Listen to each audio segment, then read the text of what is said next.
like the pick from last night? Let's ask that one more time. Do we like the pick from last night? Are we excited for this pick with the 32nd pick? Sounds like we're going to trade, aren't we? I think we're trading. I don't think they stay at 32. What about you? I don't know. You know something. I don't know anything. Tell everybody. You do what you do with me every year. Tell everybody. You guys want to know who I think we're going to pick? I don't know. But, I'm excited. Thank you guys for having me. Thank you to the Steelers for having us. We got a great show for you. But first, how many of you guys have phones out here? Okay, I need you to go on Twitter right now and make sure you follow the Not Just Football account. Because if we don't, I'm leaving right now. So make sure you follow because we are going to have questions from you guys to some of our guests and me as well. So make sure you add us, and we'll have some fun with that. They can have questions for me too, or no? Okay. Does anyone have questions for him? Okay. Yeah, okay. Doesn't sound like it. No, it doesn't sound like it. Thanks, everyone. All right, so you guys ready to get into it? All right, our first guest from Penn State. I like that. A lot of boos. Your favorite tight end other than Heath Miller, Pat Freiermuth.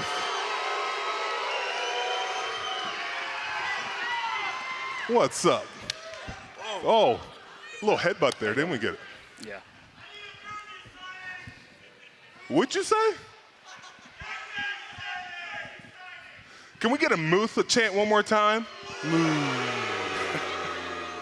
How you feeling, brother? Feeling great. Good to see you guys again. Good to see Steelers Nation again. It's great. Appreciate you coming on. We have the NFL draft underway right now. Take us through your draft experience. Yeah, it was low key. I was at my house and a little bit above Boston with my family and friends, and I kind of knew I was going to go day two. And it was cool to be a part of just being there and being a part of the experience and just being with everyone who was there from the beginning. Definitely stressful, but it was cool. So you weren't one of those guys who said, "I'm going to get drafted in the first round." No, I kind of knew there was a small chance that a Jacksonville might have taken me or the Saints might have taken me, but I kind of knew deep down I was going to go day two, and you can't be unrealistic in that point. You know what I'm saying? You just got to kind of trust where people are going to take you and just go from there. Are you happy with what Penn State has done so far in the draft this year? What do you mean? Yeah, what do you mean? I don't think we've got any people drafted yet. Well, now either you're happy or you're not. You tell me. Well, not could yet, be one no. at 32. There could be one at 32 could be one at 32. Could be one at 32. Could be one at 32. Would you guys like if the Penn State guy went at 32? Yeah. Okay. Well, Pat, they've obviously added another Penn State guy, Allen Robinson, this year. Do you think Kenny's going to have a hard time delivering the ball to all these Penn State guys, considering he's a Pitt guy? No, it was funny. After we signed A-Rob, I went up to Kenny. I was like, "Hey, man, the Penn State, Pitt people on Twitter are gonna, have a heart attack seeing you throw to so many Penn State people." But I know I'm excited, and Kenny's pumped, and the more work we get Kenny, the more explosive our offense is gonna be. Okay, we're gonna change it up a little bit. You played tight end, right? Yeah. And you played outside linebacker. Yeah. But then in high school, you played basketball in Massachusetts. Yeah. What made you choose football over basketball? I liked how football, I always liked playing the sport, in season that it was. So I never really liked the whole AAU basketball, 24/7 type thing. And, I kind of like how football is just, obviously it's in season, you play that sport, but, you just train the rest of the time. So it's not, as demanding just shooting the basketball every single day. So, I like that, and I kind of like getting away from the sport a little bit. Okay, I gotta follow up this. Yeah. So TJ Watt played tight end. Oh, everybody's favorite out here. Everyone's favorite. Everybody's favorite. TJ played tight end. Yeah. You played outside linebacker. Yeah. Who's the better at the opposite position? Probably TJ. Oh. I mean, yeah. Wow, you don't even believe in yourself in that? I mean, I feel nah, I'm not even getting into it. It's probably TJ. Pat, do you think you're the best basketball player on the Steelers? Oh, Yeah, gosh. yeah. Really? Why? My boys are here. They'll test. Well, so let me ask you this. We might have to bring them up because they might say Yeah, something they'll different. tell the truth, honestly. Yeah. But 3-on-3, who you picking? Who's your other 2 on the team? I heard you're pretty good at basketball, no? Yeah. Probably Used to can. be. Used to Maybe be. be like a rough guy in there.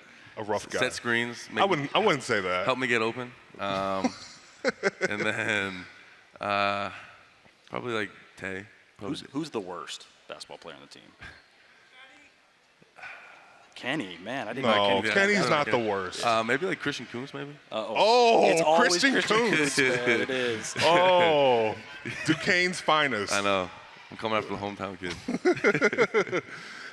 So we've seen a lot of talk about NBA players being able to step up right in the NFL, right? I think Paul George said it. Yep. Is that possible?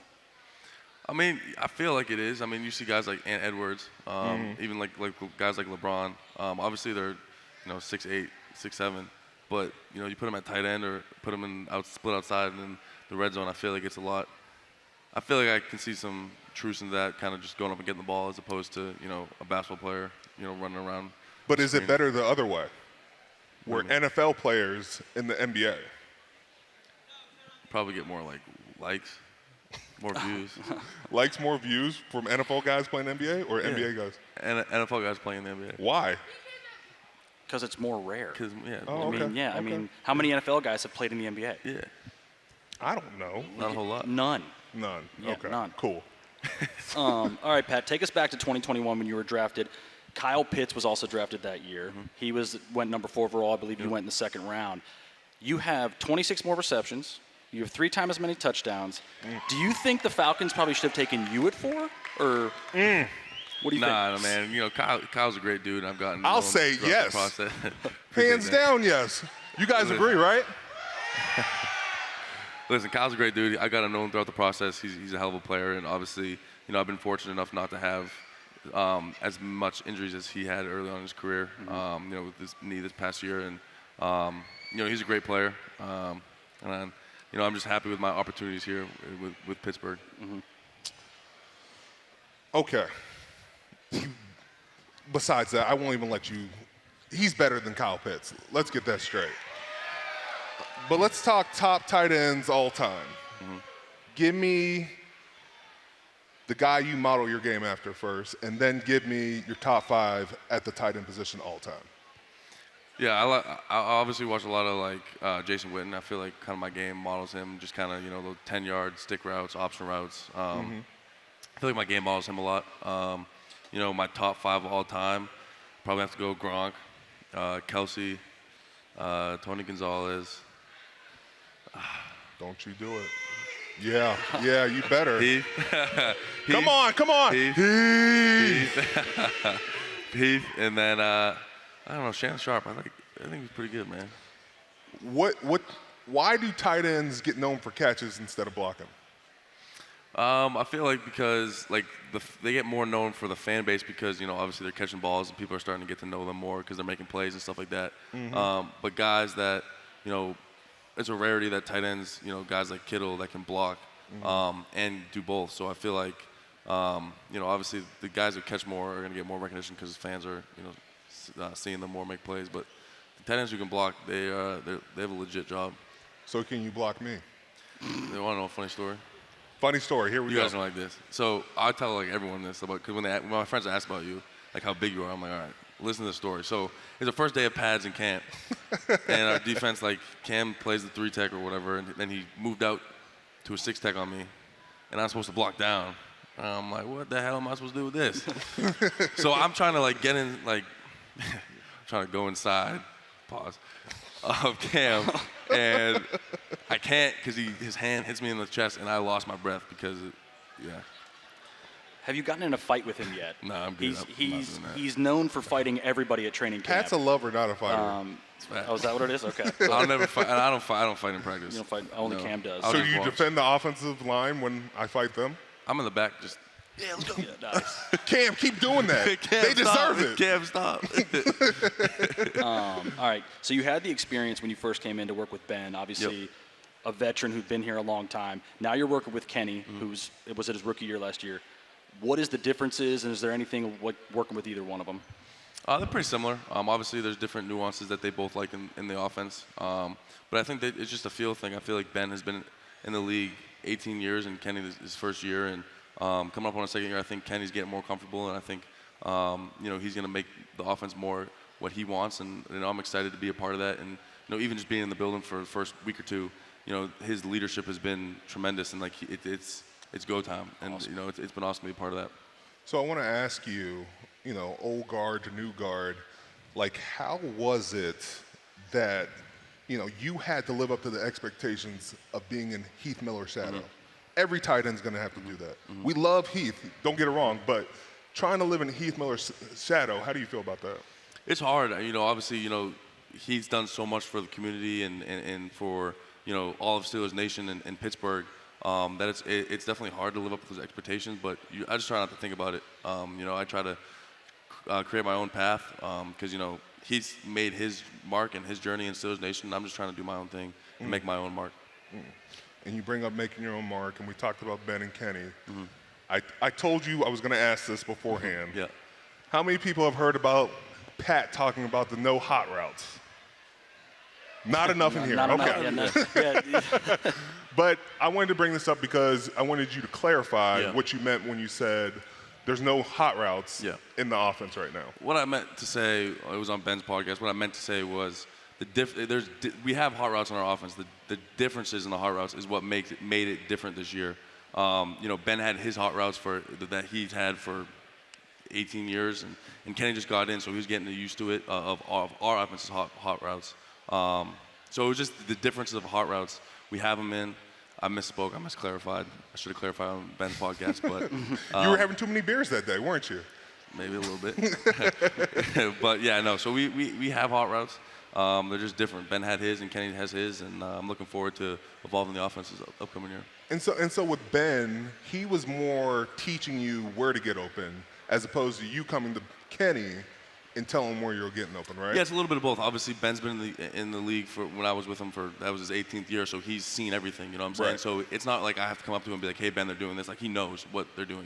Right. And so he can kind of adjust off that.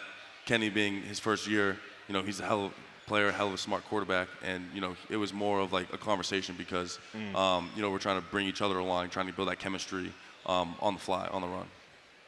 How much did it help having Ben when you first came in to kind of show you what a tight end needs to do to get open in the league? Yeah, he showed me a lot. Obviously, we would sit down in camp and stuff like that and watch, Heath film and what he kind of did with Heath, just trying to, he saw me in that role and, just trying to catch me up to speed quick on, what he saw me in my role in the offense when he was there. I want to talk about your room because it's a very interesting room, and I'm not talking about Connor Heyward. You have an interesting room because of Zach Gentry. Yeah. Yeah. Explain that room and explain the nicknames they all have and yourself. Well, yeah, I don't really know my nickname.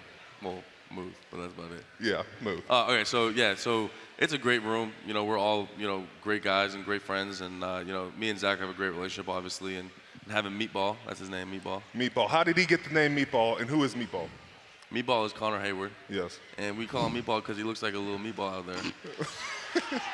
He is compact. He's compact. He's compact. But no, we have a great dynamic in that room, and we all bring different things to the table. Zach's obviously an exceptional run blocker, and I'm a pass pro guy, and I go out there, and me and Connor go out and split out and catch balls, and we really appreciate Zach what he does and helps us a lot. But I think we each try and grow off each other and kind of build off each other going into next year. Because I'll say this, like, even before Connor was drafted, you would come up to me and say, Lil Bro's playing. Lil Bro's nice. Yeah. And, like, to watch you guys in the same room, you're not competing against each other. You guys want the best for each other. Exactly. And I think I've learned that from guys like you and guys like TJ where, like, maybe they draft someone or maybe they bring someone in. It's not like, obviously you're competing against someone every single day, but, you're with them and they're there for a reason to win a Super Bowl. And if you have the common, goal as a team to win a Super Bowl and host that Lombardi at the end of the year, then you're going to obviously push each other and bring that other person up. I love it. All right, we're going to shift gears here. On May 13th, you're hosting your first football camp. Yep. Ages 7 to 12 at North Allegheny High. We did some research, saw you went to Rob Gronkowski's camp as a kid. Yep. Did you learn anything from camp counselor Gronk that you were going to take into yours? Yeah. Some things, yeah. But no, obviously the most thing is just, how energetic he was. Like, he made you feel like, he was there for you guys and for the kids. And that's, at the end of the day, that's what you want to be. And that's why I'm hosting this, to kind of get my name out there and show that I want to make a difference in this community and, make sure that those kids feel welcomed and appreciated for coming out. And then I heard this right, too. You were a Patriots fan. I was a Patriots fan. Relax. How foolish were you as a child? I'm not going to say much. I'm going to leave it at that. No, you say more. No, I'm not going to make the Steelers Nations mad. I mean, we talked to his friends. His friends said he hates the Patriots. They did say that. They so, do I say. mean, They did say that. We don't like his friends right now. No, because they like the Patriots. They're Patriot fans. So if y'all see them back there, They're right there. Yeah, Look yeah, right there. over there. Right there. They're Boo 'em. Patriot. Yeah, boo. Boo them right there. Boo. Yeah, they're You know what they Patriot call fans. themselves? They call them Pats fans, and they're not Pats fans. Yeah, so for we sure. have a real problem. Very there. nice dad joke there, Ken. We love That was a good dad joke. Okay, so let's talk about the pick we just Yep. had in Broderick Jones going at 17. Yep. Everybody's pretty excited about it. Yeah. How do you feel about it? I love it, man. Keep building that picket fence up, Oh, the picket fence. And listen, I heard he has a little attitude to him, a little aggression, so maybe we have to find someone to fight you in camp this year. Ooh. Oh, definitely. More fights. I love it. Let's see, I'm instigating. I'm just going to be the back. Let's go. The reason I fight, guys, it's not because I don't like the other person. It's because I'm trying to get kicked out of practice. And might be Coach true. Tomlin never allows me to get kicked out of practice. I've been doing it for, 12 years now, and I haven't got kicked out practice once. So there's a real problem there. Maybe you shouldn't fight them. Let's keep fighting. Yeah, okay. I All right. like it. Okay. So what do you think we're going to do from 32 on? I've heard a couple of things. I don't know. Obviously, I would love to bring in any line in the room, in the team, and Joey Porter Jr. And I'm sure Steelers Nation would love him. Yeah. Yeah. But who knows? I trust Omar and Andy. I think they've done a great job. I like that. What are your goals going forward? Obviously, first, I want to win a Super Bowl. Seriously, just seeing this, the Chiefs and the Eagles compete, and just everything leading up to that, and seeing the playoffs, I just want to be part of meaningful games in Pittsburgh and play a home playoff game in Pittsburgh. I mean, nothing better than the best fans in the world, and obviously that's my first goal. But secondly, I just want to continue to improve and show that I'm a top tight end in the league. Do you believe you're top 10 right now? I do believe, yeah, for sure. Top 5? Top 5? Close. I have to have a good year this year to solidify that. Top 3? No. No. Listen, You don't look in the mirror and say, hey, I'm going to be top 3. I do myself, yeah. No, you look in the mirror and say, I'm 1. Let the man be I'm humble. top 2, and I'm not 2. That's you. Yeah. Yeah, that's how I view it. Yeah, but you've been in the league 12 years. I'm a youngin. All right, we have a little segment we started. It's called Regret It or Not. Do you regret going to Penn State University? No. What What? made you want to go to Penn State? Just the culture there, honestly. Really? I believed in what Coach Franklin was preaching to me when I visited, and just the atmosphere, and my parents fell in love with it. And being from Boston, there's not a lot of big time football up there, and just kind of being a part of a community that loves football was really cool to me and attracted me. So, it was awesome. Why didn't you go to Pitt?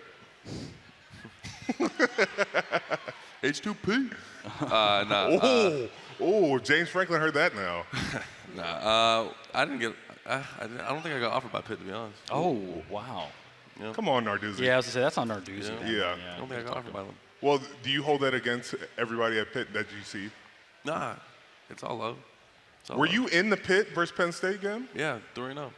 Oh. Or 2-0. 2-0. 2-0. 2-0. 51-6, 17-14, or 17-13. Yeah. 51-6, too. Yeah, 51-6, right in Heinz Field. Ouch. All right. I know the Pitt fans remember that, right? Yeah. Ooh. Well, it was mainly Penn State fans there anyway, so it was all Yeah, yeah. good. Pitt, yeah, I see you. Wow, you're a jerk. You are a jerk. Okay, before we let you go, Yep.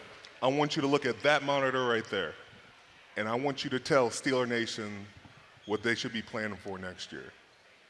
What they should be planning for next year. Yeah, what they should be looking forward to next year from you.